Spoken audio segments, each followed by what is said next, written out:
Puri Venkatesh craze మరోసారి hot టాపిక్గా మారింది. వరుస విజయాలు, ఫ్యామిలీ ఆడియన్స్లో ఉన్న భారీ మార్కెట్ కారణంగా వెంకీమామ రెమ్యునరేషన్ ఇప్పుడు డబుల్ అయినట్లు సినీ వర్గాల్లో జోరుగా చర్చ జరుగుతోంది. ఇప్పటి వరకు 10 కోట్ల వరకు పారితోషికం తీసుకున్న వెంకీ ఇప్పుడు ఏకంగా 20 కోట్ల పారితోషికం తీసుకుంటున్నారనే టాక్ సోషల్ మీడియాతో పాటు ఫిల్మ్ ఇండస్ట్రీనే ఊపేస్తోంది.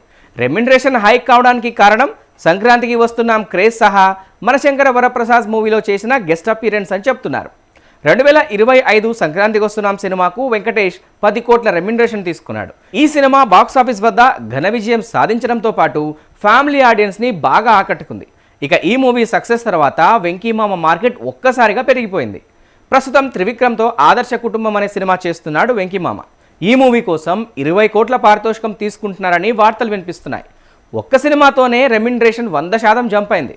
ఇది ప్రస్తుతం ఇండస్ట్రీలో హాట్ టాపిక్గా మారింది. అలాగే త్రివిక్రమ్ తర్వాత అనిల్ రావిపూడితో వెంకీమామ ఓ సినిమా చేస్తున్నారు. ఈ సినిమాకి కూడా ఇదే రేంజ్లో రెమ్యునరేషన్ తీసుకోబోతున్నట్లు వార్తలు వినిపిస్తున్నాయి. దీంతో సోషల్ మీడియాలో ఎక్కడ చూసినా వెంకీమామ రెమ్యునరేషనే హాట్ టాపిక్గా మారింది.